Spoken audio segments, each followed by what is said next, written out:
Khan, this silence really carried me one step back to the memory of the summer schools that used to be held in Suresnes in the 1930s. And before that, of course, in Mohsin Nag Khan's own time, because just before the start of what used to be called in Mohsin Nag Khan's time the sacred meeting, and after Mohsin Nag Khan's time became the sacred reading of 5 o'clock, as from 4:45, there were 15 minutes of preparatory silence. Murshid himself and later his brother Sheikh Mahbub Khan, who were in charge, were not yet there, but they would enter upon the end of that 15 minutes of silence in order to start, in Murshid's case, the address, in his brother's case, the reading of Murshid's lectures. And that was the procedure in Suresnes. We haven't really observed 15 minutes of silence, nor I think was that called for in our Zoom relationship, but it's worth remembering that when one enters into Mohsin Nag Khan's lectures, it's always worth to have a quiet, meditative time before one actually enters into the lectures. Nowadays, as you know, virtually all Mohsin Nag Khan's lectures have been published, certainly those that have been, which Murshid gave from 1922 until 1926. And meanwhile, of course, there have been different editions, a different series of publications in which lectures were published in an edited form. For the lecture of this evening, I have chosen the 6th volume of the so-called Palland edition of the 1960s, and I've chosen this volume 6 because that has never been reprinted. The first 5 volumes were reprinted in the 90s, in the 1990s, but as far as my knowledge goes, it only got until the 5th volume, but not the 6th. And so maybe that for many people, the lectures of this 6th volume might not be all that familiar as yet. If you do have that volume, it's worth to read along, of course, the lectures for yourselves. I always think that since Mohsin Nag Khan's texts were spoken texts, and in the best editions, those have not been really altered at all, or edited, of course, yes, but not really with any major alterations, that Murshid's lectures were spoken. And so, whilst it is extremely worthwhile for yourselves reading these lectures, and those of you who have this volume 6 of that edition, I would certainly recommend to do so, at the same time, the necessity for keeping these lectures read, however much they were published in reading editions, still having them read, having them recited, it adds that much more volume to it, adds that much more evocative power to them. And very often you will see if there are passages in Murshid's work which you do not at once understand when you read them, when you recite them to yourselves aloud or when you hear them read, suddenly they may give a certain augmented clarity to what Murshid's meaning was in a particular passage. So again, I'm extremely happy with the availability of all Murshid's work in printed editions. At the same time, the value of reading these editions for yourselves or to yourselves, to the group of your fellow Murids or in whatever context, always remains, I think, an indispensable way of entering into Murshid's teachings and entering into the spirit as from which he pronounced those lectures. So, as I said, from this volume, the volume 6, Palland edition of the 1960s, I now read to you one lecture, The Inner Life and Self-Realization. There are 2 lectures in this context. I hope tomorrow, inshallah, then to read a second chapter, a second lecture on the same subject.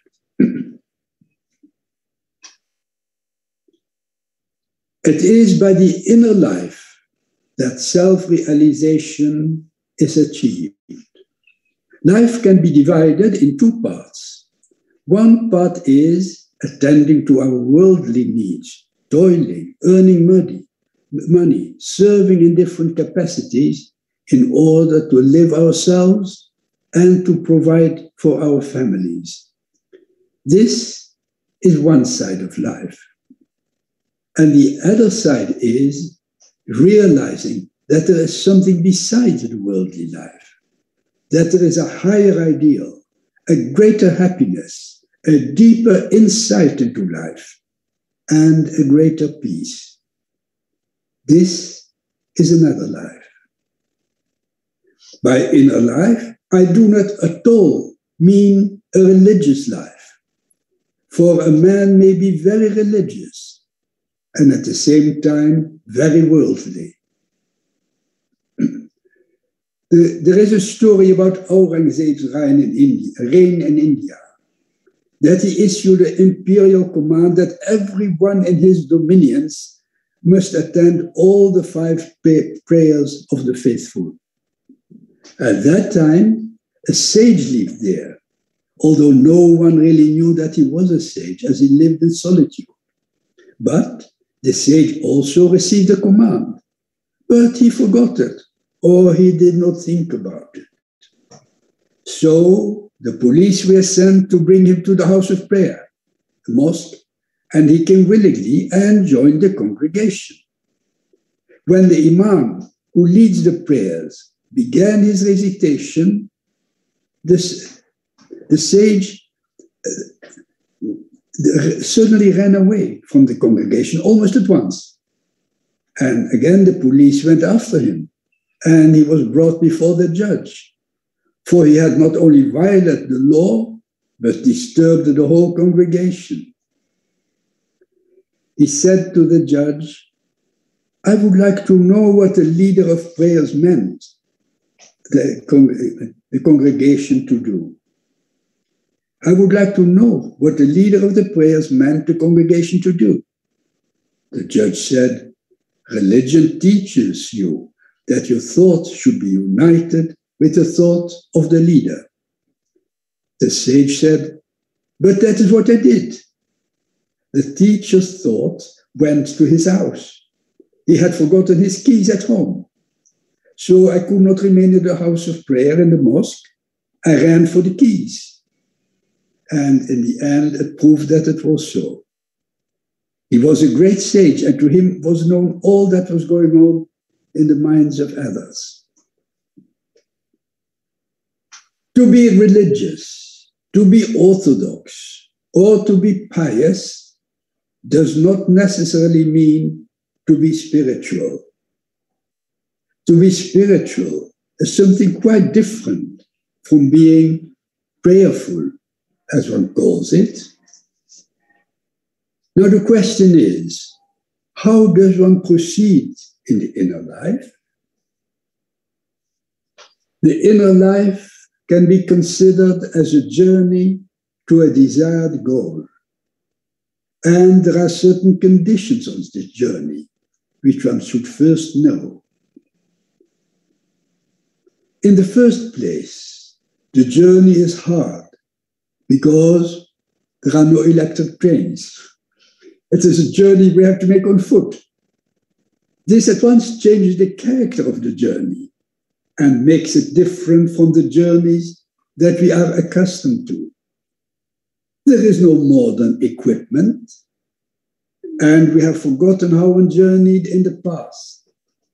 To go through the wilderness, over mountains, to swim in rivers in order to get to the other side, to risk all sorts of dangers on the way. That is the kind of journey we have to make in spiritual attainment as well. The outer journeys are made easy today, but the inner journey has kept its difficulties.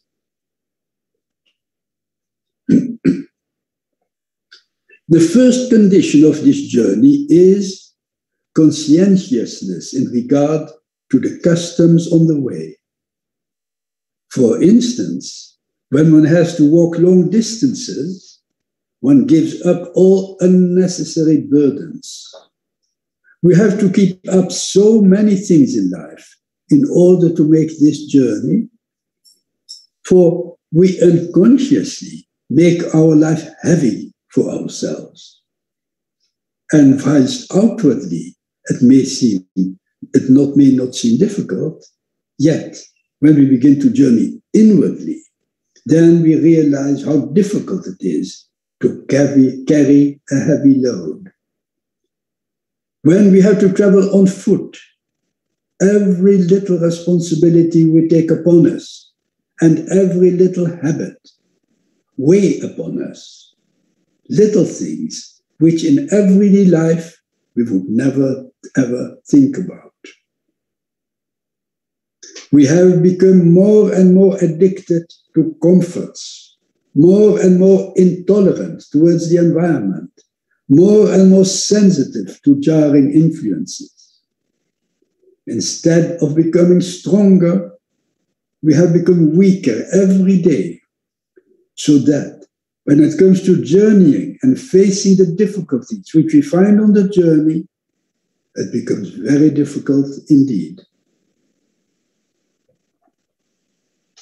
Everyone, at all periods of the world's history, who has tried to proceed on the spiritual path, has met with difficulties. The moment he starts on this path, he has more difficulties than the average person. From all sides come greater and greater temptations on his way. Temptations that perhaps had never come before. The moment he takes this path, temptations of all kinds will come. He is tested and tried at every step he takes. Besides, if he does not keep himself in hand, he is taken to task very seriously. Others are not taken to task so seriously, and this is natural. When a child breaks a glass, one overlooks it. But when the maid does it, one asks why she did it, why she was not more careful. For a grown-up person is responsible. The one who takes the spiritual path is responsible. That is why more is exacted from him. He has to answer for everything he does, either to himself or to life.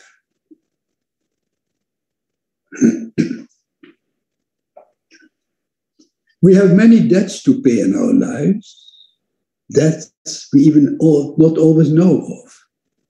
We only know our money debts, but there are many others, of the husband to his wife, and of the wife to her husband, of the mother to the child, and of the child to the mother, the debts to pay to our friends and acquaintances, to those who stand above us, and to those who are dependent upon us.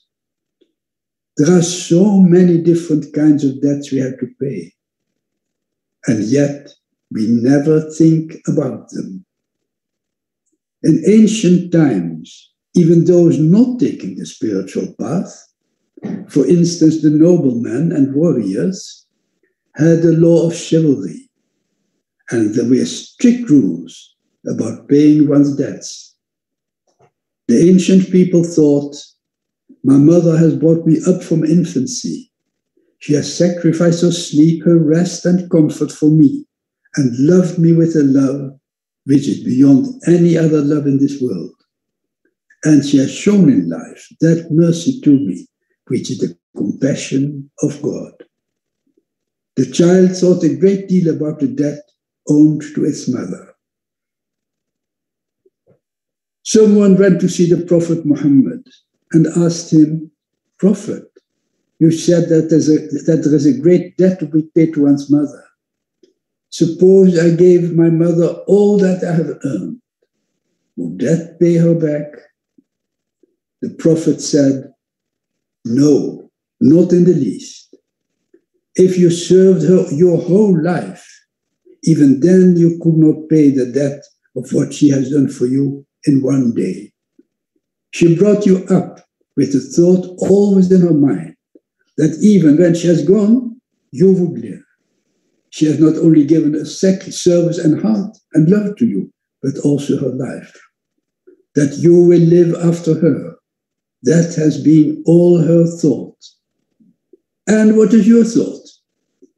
If you are a kind and good person, your thought is, so long as my poor mother is living, I will take care of her to the end. One day she will die, and then I will be free. It is a very different thought from her thought. This is only one example, but there are many other deaths to our neighbors, to strangers, to those who depend upon us, or who expect from us some help, some counsel, a word of advice, or some service. They are all debts we have to pay. There is also much to pay to God, but God can forgive. The debt to the world, however, must not be forgotten before entering upon the spiritual path. The spirit feels a great release when it pays its debts as it goes further.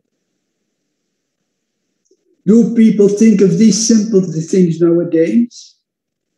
As soon as a person starts thinking about spiritual matters, the first question is, what occult books shall he read in order to attain the key to the path?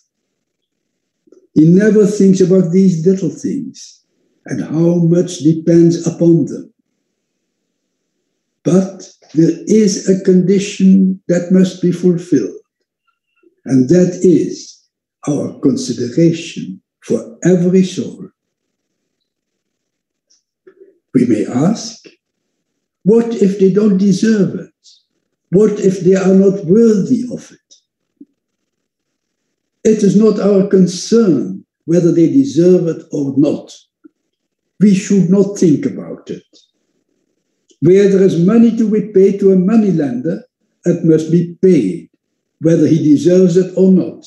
And so it is on the spiritual path. Those who have to pay, we must pay. Pay in the way of attention, of service, of respect. All that is due to anyone, we have to pay. In the first place, apart from spiritual realization, we feel such a release after having paid our debt to everyone to whom it is due, for it opens for us the light of the soul, straightening and illuminating the way, so that the confusion one always feels when striving to progress spiritually will disappear.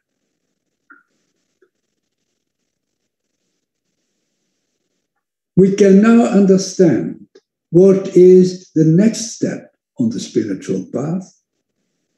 It is to develop our tendency to trust. A person who wants to go along the spiritual path should have a greater desire to trust than the average man. No doubt, the world is going from bad to worse today. Promises have no value. A 10-cent stamp is valued more than a word of honor. Since this is the state of the world, it is difficult for a person to develop the tendency to trust. But when we begin to tread the spiritual path, trust is the first thing necessary. Very often, a person says, I would like to trust people, but people are not worthy of trust. It may be practical to think about it like this in business, but when it comes to another kind of life, a social life, or a life of spiritual development, we should not look at it in this way. We can only develop the tendency to trust others by being ready to undergo every loss. It is not always foolish to trust. On the contrary, it is the wise one who trusts more than the foolish one. Besides, it is not a weakness to trust, it is a strength. The one who has less trust is weak, and every day makes him weaker. The one who does not trust people outside will soon not be able to trust his own relatives, his own friends. And finally, that distrust develops to such an extent that he does not trust himself. That is the end. There is a story of a great Sufi who in his early life was a robber.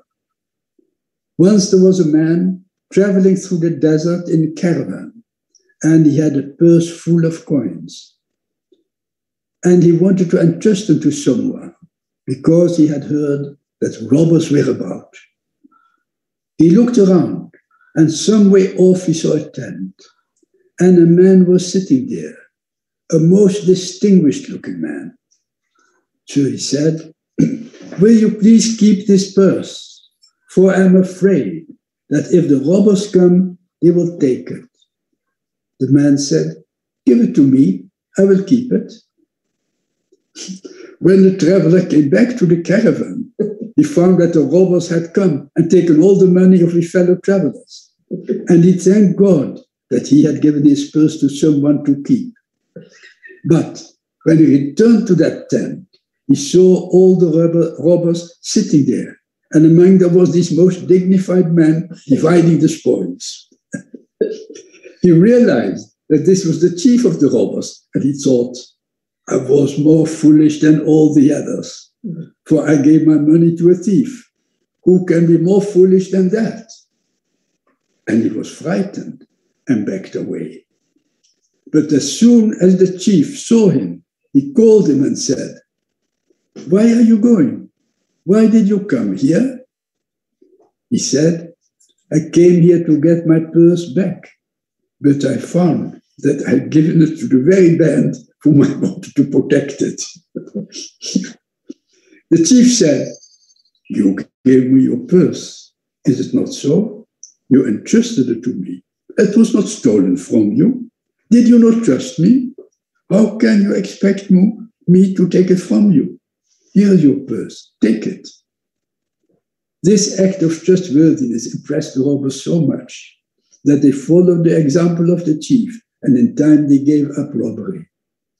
It moved them to the depths of their hearts to feel what trust means. And in his later days, this chief accomplished great spiritual work. This shows that by distrusting people, perhaps we avoid a little loss, but the distrust that we have shown in our hearts is a still greater loss.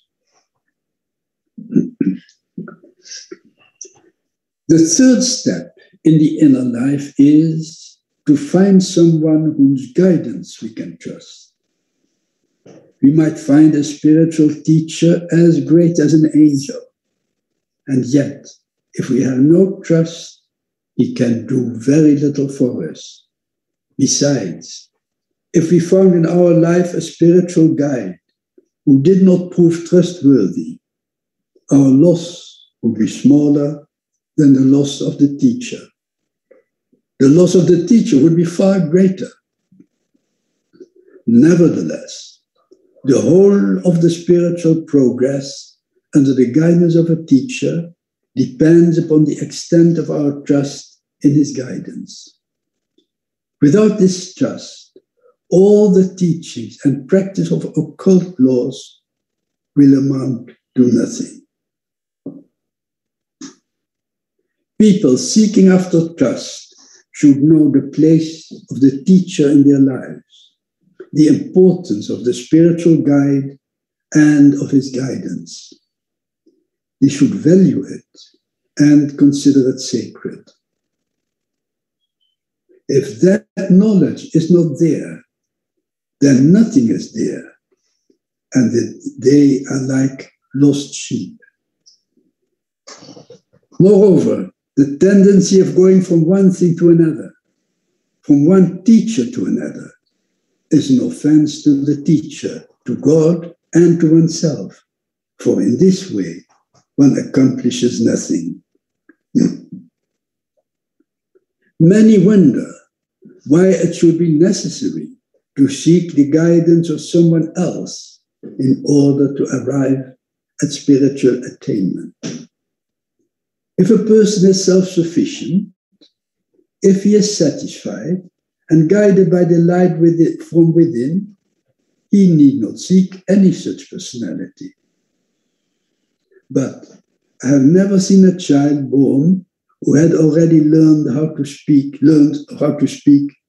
and never needed help from his mother or father. And just as it is necessary for an infant to learn how to speak from someone, so also one must learn the heavenly language from someone who knows it.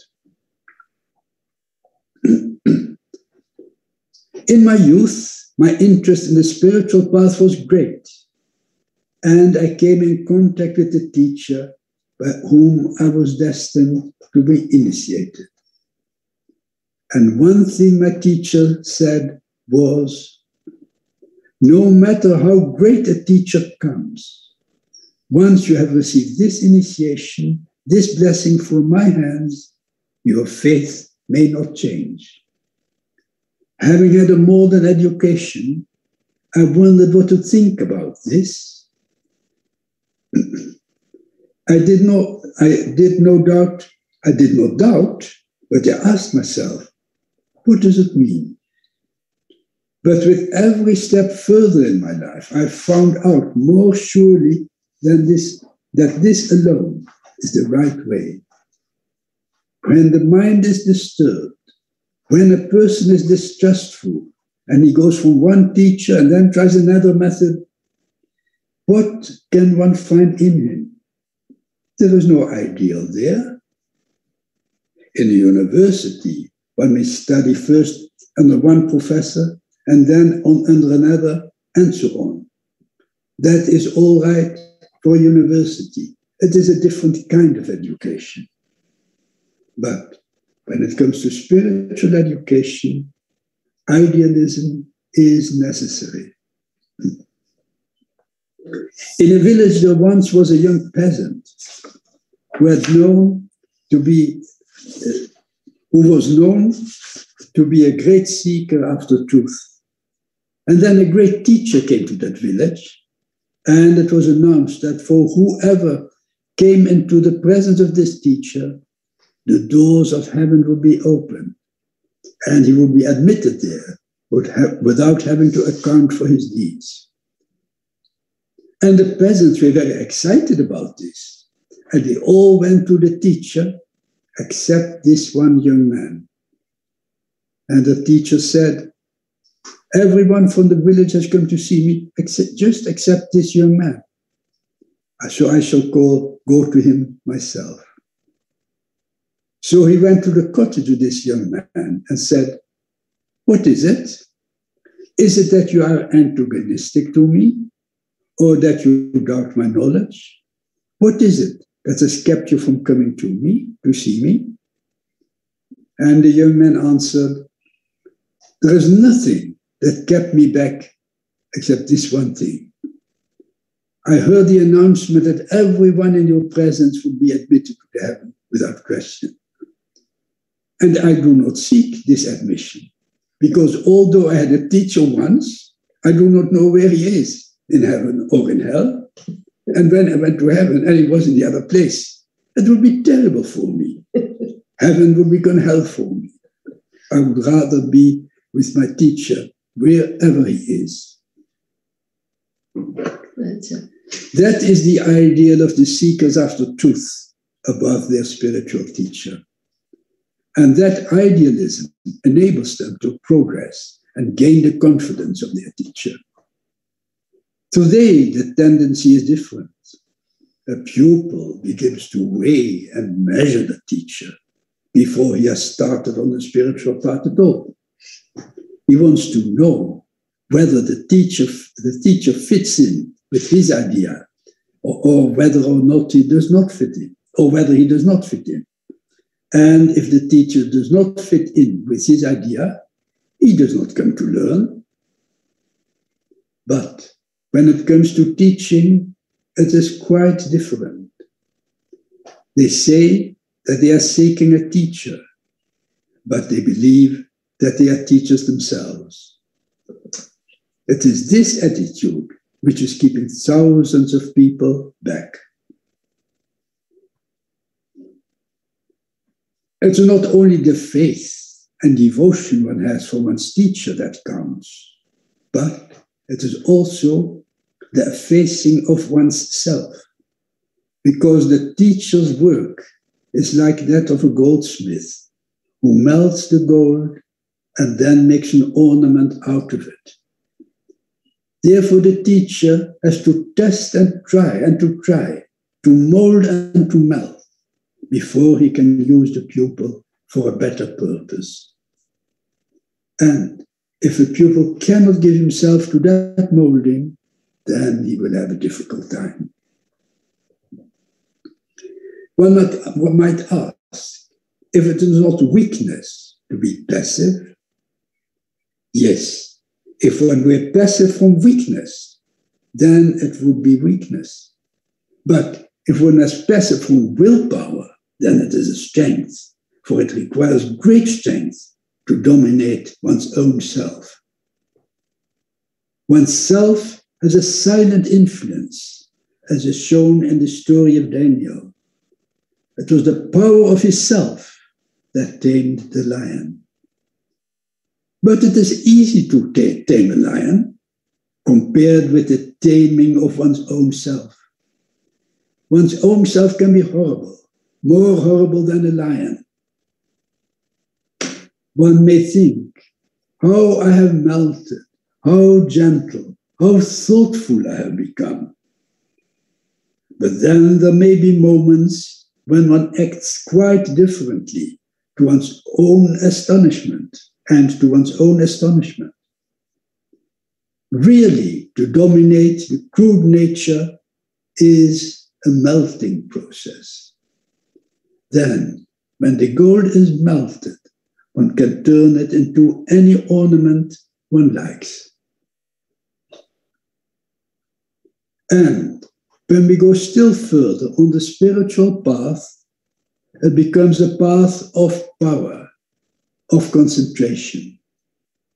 The mind is just like a restive horse that will not stay quiet, that cannot be controlled. Once a person begins to practice concentration, he finds an even greater difficulty in making his mind obey. As long as he does not try, he is unaware of this. But the moment he begins, he realizes how very difficult it is to concentrate the mind. In concentrations lies the secret of all things. What is meant by concentration is to change the identification of the soul, so that it may lose the false conception of identification and identify itself with the true self instead of the false self. And this is what is meant by self-realization. Once a person realizes his self by the proper way of concentration, of contemplation, of meditation, he has understood the essence of all religions.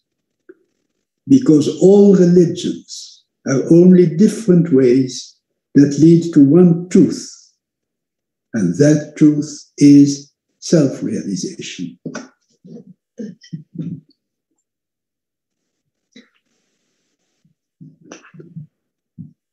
This Vera Murshid has Rinatra's golden words in one of these extraordinary medical lectures which he used to give throughout his life. And there are some elements which Murshid always tells when he studied the method of the Sufis always was to tell deep teaching through stories. And you know, for instance, how strongly that is the case with Jalaluddin Rumi and many other of the great Persian poets. And that same poetic method was followed by all the Sufis throughout the centuries in different ways. And you see really the description early on in Murshid lectures, where he says, he makes a comparison between the ease of modern journeys and how hard it is to make a journey on foot. It becomes a different journey, he says, than we're accustomed to. There's no modern equipment, and we have forgotten how one journeys in the past. And then Murshid goes on to go through the wilderness, over mountains, to swim rivers in order to get to the other side, to risk all kinds of dangers on the way. That is the kind of journey we have to make in spiritual attainment. And of course, once memory goes to the stories which you find in the biography of Muhyiddin Khan accompanying his father, Mashaykh Rahmatullah Khan, on his journey to Nepal, where he was invited for a musical gathering in Kathmandu, and how they made their journey through the mountains, and how deeply Muhyiddin was impressed by first that difficult and hard journey of many days to reach Nepal's capital, and then once there, how he went on horseback back into the mountains, and there was impressed by the majesty of nature and everything that could be accomplished in that natural environment. So here you have again Murshid having that personal memory from which he speaks and which he uses in this context as a signal of what the journey on the inner path involves. And again, another element in the next story Murshid tells a beautiful story of devotion and the paying one's debt, and how the greatest debt anybody earns is to his or her mother. We had got a wonderful story that someone went to the Prophet Muhammad and asked him, "You say there is a great debt to be paid to one's mother. So suppose I gave my mother all that I've earned, would that pay her back?" And the Prophet said, "No, not in the least. If you served her your whole life, even then you would not pay the debt of what she had done for you in one day. She brought you up with a thought always in her mind that even if she was gone, you would live. She had not only given her service and her heart and her love to you, but also her life. That you will live after her, that has been all her thought. And what are your thoughts? If you are a kind and good person, your thought is, so long as my poor mother is living, I will take care of her to the end. One day she will die and I shall be free." It is a different thought from her thought. Very sarcastic comment indeed. But of course, in the Muslim tradition in India as well, that famous hadith which says, "Paradise lies at the feet of the mother." It's one of the famous traditions of India, of Islam. And that is ingrained in everybody growing up in that atmosphere. And so Muhyiddin Khan, far away in Nepal, realized that longing of his mother, that he may be safe. And once indeed Murshid met an accident, you find it in some of the biographies, falling off a mountain, and only was rolling around down, and only was saved by a shepherd who planted his staff in the middle of the road where he was falling, and so saved his life. But his knee was injured. So, these things happen. And so,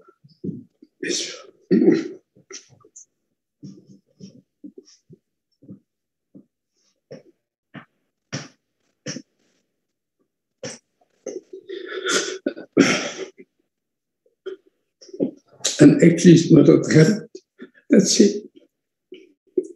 same night of that injury-filled son. So that link with the mother and the son, the mother and the son was so very great that the mother, that same night that he had that accident, dreamt that he had that accident, was terribly worried.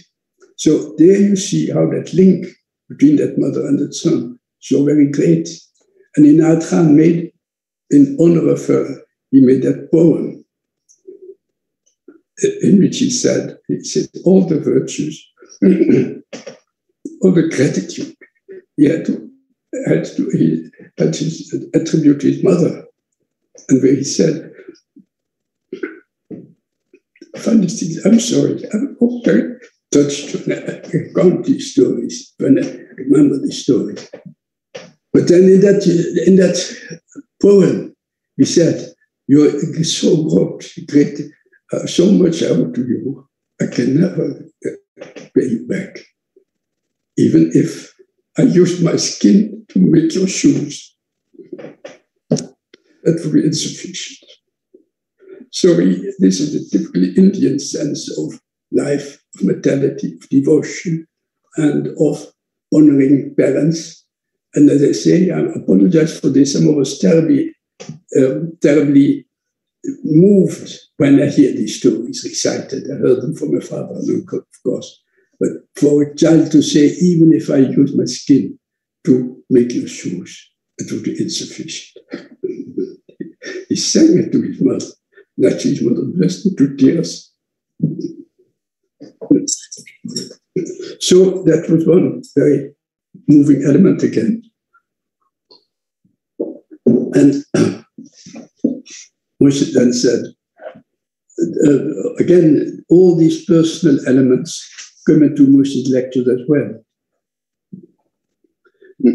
Of course, what they learned always, and what he very often told the story of that man, that simple boy in the village, who was known for his devotion to his teacher. I said, well, I do not really know whether the teacher went to heaven or to hell. But wherever he went, I want to be with him. That was one of the, again, a much loved story that was told again and again as an example of true commitment to one's teacher. As you know, that, of course, in this whole tradition in India, there is that famous quote that they say, the first mother is, the first guru is the mother, the second guru is the father, and the third guru is the one who teaches you, your teacher, your guru, whatever occupation, whatever trade, whatever skill you develop, you have to have a teacher, a guru, to teach you that. So the person who teaches you is your third guru in whatever field it be.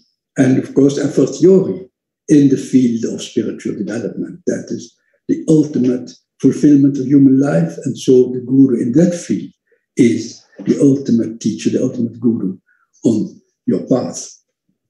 So that again is a typical element which well, we have to absorb and to keep in mind. So later,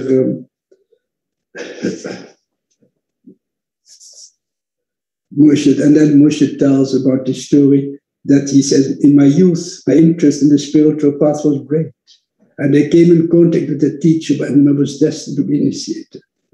Well, the teacher says, once you have received this initiation, this blessing from my hands, your faith may not change. I did not doubt, but I asked myself, what does it mean? But with every further step in my life, I found out that surely this alone is the right way. If the mind is disturbed, when a person is too distrustful and he goes from first to one teacher and then tries another method, what does one find in him? There is no ideal there. In a university, one first go to one professor and then to another. That's all right for a university. It's a different kind of education. But when it comes to spiritual education, idealism is necessary.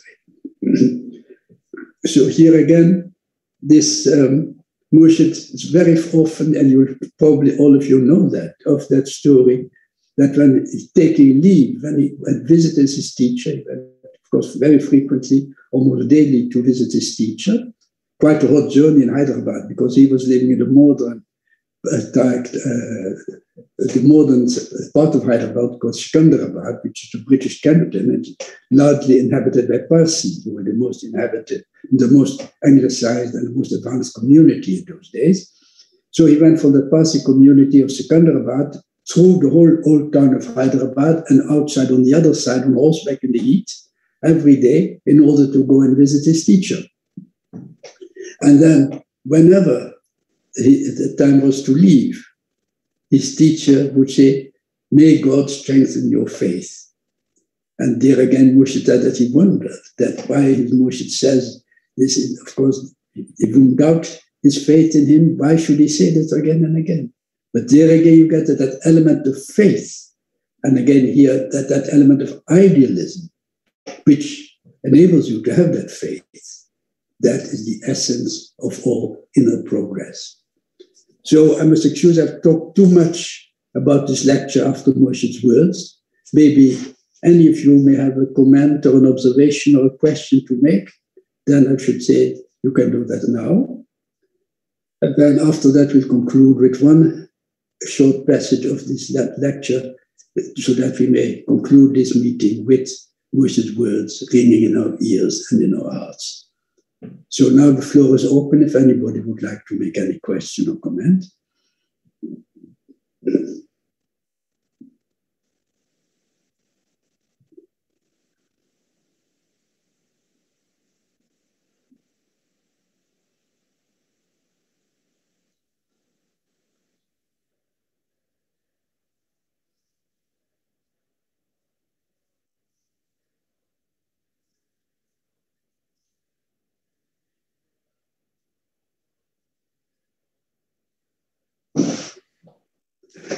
Then I would have to, in that case, I would have to read the whole lecture again, because Murshid precisely enumerates in his lecture all these different challenges which are there on the road.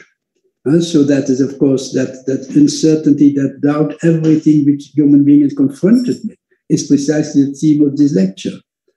But as I say, it is one of those lectures which one cannot consult sufficiently, which you cannot read more. And that is always remember that there are different layers and different ways in which one can has to read these lectures. Generally speaking, I would always advise people the first place when you start reading, that is, say, a lecture which you have not known, then you read it in a sense, what you could call in a very positive sense. You could call it out of curiosity. Out of curiosity you read it, and you read the facts. And that's very useful because the facts are the first thing which you have to grasp. You have to understand what Murshid is saying in his words. Then the second stage, when you read that lecture, you turn to it. Don't say, well, today I read that lecture for the curiosity and for the facts, and tomorrow I'm going to read it for something further. That, of course, it doesn't work that way. First, you allow that first phase of absorbing such a lecture, understanding such a lecture, its facts, its comments, allow that to mature in yourself. And then at a certain other moment, somewhat later, somewhat further, maybe you are attracted to take up that lecture again. And then in the second way, you read it absorbing, that is to say, the significance, what lies beyond the words, what is beyond the words in this lecture. And remember that Murshid doesn't, of course, his lectures very often are very rational, very systematic, but in fact, they are poetic evocations. Beyond the prose is the poetry. So in that second phase of reading, enter into that poetry, enter into that elusive kind of evocative power, which are hidden beyond these words, and try to absorb that element into it. In this lecture, that's particularly significant. That's an answer to your question. That's particularly significant exactly to absorb it, that second phase, how it is, how things are to be not only understood and comprehended, but taken into your heart, taken into your consciousness, carried along with you in your inner being. And then you might still say there is a third phase of that, and that is that you learn to recognize that stream of inspiration which is crystallized in in Murshid's evocative expression, which is further specified in Murshid's words, that you realize that those elements are expressions in words, but also in concepts, in attunements, in inner reality, things providing, things flowing out of an illuminated soul. That you try to catch that illumination, which is beyond the words and even beyond the concepts of what Murshid conveys, to convey and absorb something of that spirit, which is soul alive in Murshid's text, which is there as the highest legacy which he leaves us, is precisely those jewel-like elements of spiritual life, which he has expressed in this poetic way, in this evocative way, and yet such clarity in concrete words. So you could say there are, in fact, three ways in which you can deal with these texts, and these correspond very well on these different phases that we call of fana, of absorbing, going past something in order to reach something else. Fana fi sheikh, you absorb the words and the teachings of your sheikh, of your initiator, which in this case, in our case, of course, also Murshid Naat. In the second place, you contemplate upon them. So again, you get the same from understanding something to contemplating, gaining that contemplative understanding, that inner meaning of things. And then that's fanafil, like a fanafila is absorbing that essence, the totality of the essence of the illuminated soul, which is conveyed in these words. So you could also say that these are these three phases of concentration, contemplation, meditation. Essentially the same things. You speak of these three forms of fana, then you speak of these concentration, contemplation, meditation. And of course, ultimately leading to realization, leading to baqabillah, and to that stage of realization in which the person fully absorbed and fully focused in that illumination of the mystical state. So, again, too many words to explain a simple idea, but I mean, there is these obvious ways of absorbing Murshid Naat Khan's teachings. And if there's anything you would want to characterize Murshid's teaching with, every time you read them anew, every time you relate to what Murshid has to say and the way in which he inspires you, that famous quote that you all know of Hafiz, Taze bataze, now be now. It is always fresh and always new.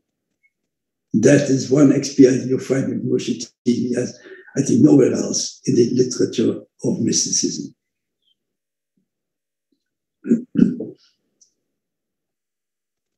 It's about time, I think, Arnie, isn't it, to proceed to our next... Yes, it is.